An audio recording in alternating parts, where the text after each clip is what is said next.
What's going on, everyone? Obviously, you know that there was an Apple event called Wonderlust and they announced the iPhone 15s and iPhone 15 Pro. Today we're gonna look at the new features on the new iPhones. So here we go. First things first, make sure to subscribe to my channel, hit the like button if you wanna see more of the iPhone 15s.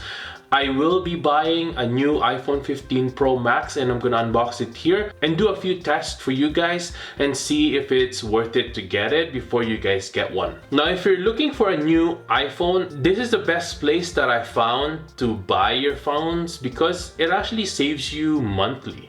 Now, Mint Mobile is doing a sale right now. All their unlimited data is now only $15 a month.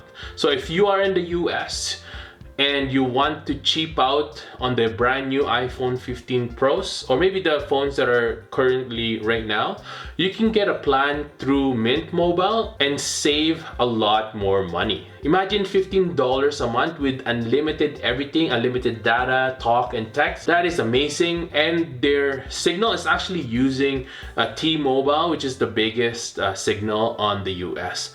So check it out. Everything will be linked down below. Use the link down here and save yourself some money. Now, the iPhone 15 and the iPhone 15 Plus gets the dynamic island that was introduced from last year in iPhone 14 Pros. Basically, they also get the same chip from last year as well with the A16 chip, still plenty fast, so there's no problem on using it on games and different apps that you need every single day. Now, the biggest update on this is the USB-C on the bottom, so you'll be able to charge all the same from your MacBook, iPads, and also with the iPhones now. One of the bigger updates as well is the 48 megapixel on the main camera. Again, it was introduced back in iPhone 14 Pro, and now it is also on the main camera of the iPhone 15 and 15 Plus. Now, normally you would get the 0.05. It has that 0.05 lens from last year. But now you also get a 2x telephoto zoom, which is a nice addition to the new iPhone 15s. Another cool feature that was added on the camera is if you ever take photos with, of people, portrait photos, you don't have to actually switch to the portrait mode. The phone will actually detect the people that you are shooting, and later on during post-production you can change the background to a more aperture or less. So basically you can blur the background within the same Photos app, which is really useful for everyone. You don't have to think at all. You don't have to switch modes and try to get that going. You just have to take a normal 48 megapixel main camera photo and you get that portrait mode right away. Now let's look at the brand new iPhone 15 Pro and Pro Max. There is a big difference here as well. So we're gonna look at the Pro first and then the Pro Max. Now, the new iPhone 15 Pro and Pro Max gets the titanium alloy design. They actually made it so that it's easier to fix your phone. For example, if you ever break your back glass, which happens a lot for most people who doesn't wear a case or whatever, you'll be able to easily remove just the glass back and put it back, and it'll be cheaper to repair. We also get the brand new A17 Pro. They added that Pro name on there, which is weird, but they have that Pro name now. A17 Pro on the new iPhone Pro models, and basically it helps you have ray tracing when you are playing games. They even showed the Assassin's Creed, the full game, full PC made game without making it mobile right to the iPhone, which is really awesome. It's a good step forward. If you're the person who loves gaming and you want to get the full potential of your phone, play full game Assassin's Creed on your phone, you'll be able to do that with the iPhone 15 Pros. Another feature is saying goodbye to the Lightning port. All the iPhones that are releasing this year is gonna be USB-C, but the one on the Pros is actually a USB-C Type 3. And the 3 kind of gives you a more bandwidth. It doesn't say that you can fast charge or anything like that. I assume that you can, but Apple just mentioned that it's just a higher bandwidth from the last one.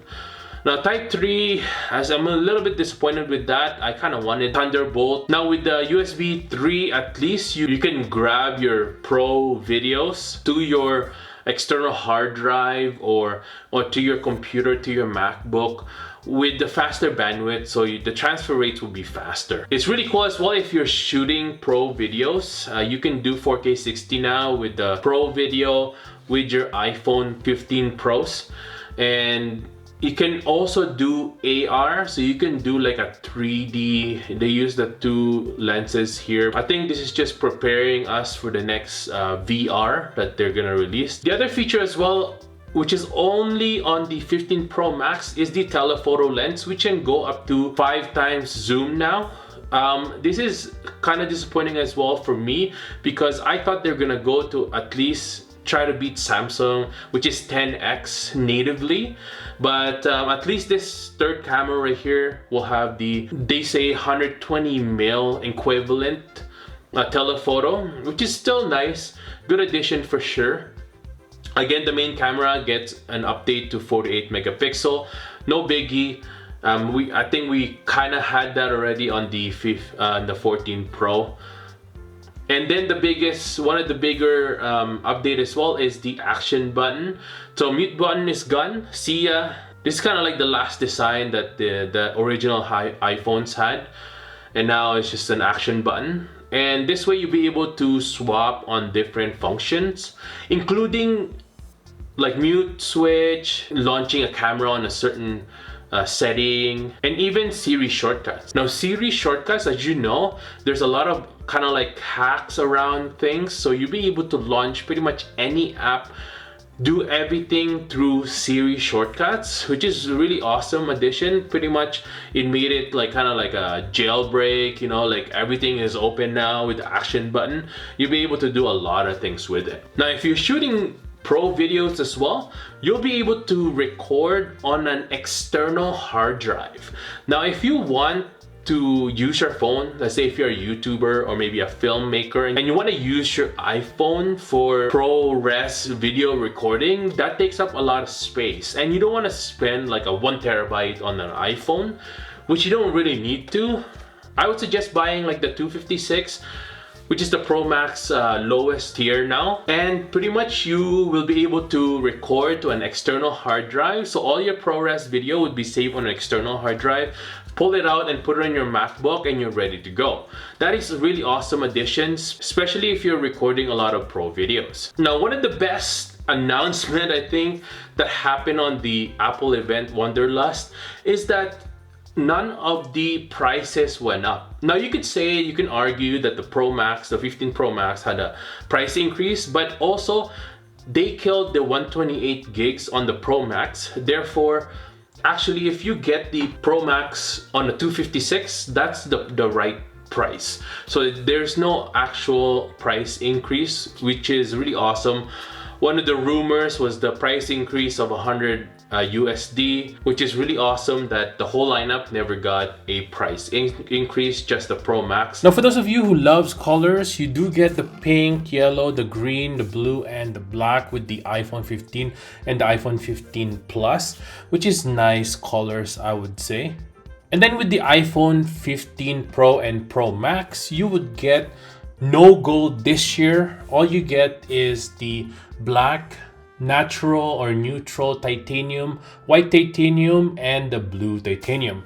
I think Apple had the problem on dyeing the titanium to gold. I think that's gonna be maybe they'll work on it in April and give us like a special edition iPhone Pro, hopefully. But yeah, no gold this year. And that's it for today, everyone. Thanks for watching. Apple is able to help you on your choice on a brand new iPhone 15s. Let me know in the comments below what kind of color you would buy and also what features you like the most. Make sure to subscribe to the channel, hit the like button to see more of these, and I'll see you guys next time. Peace.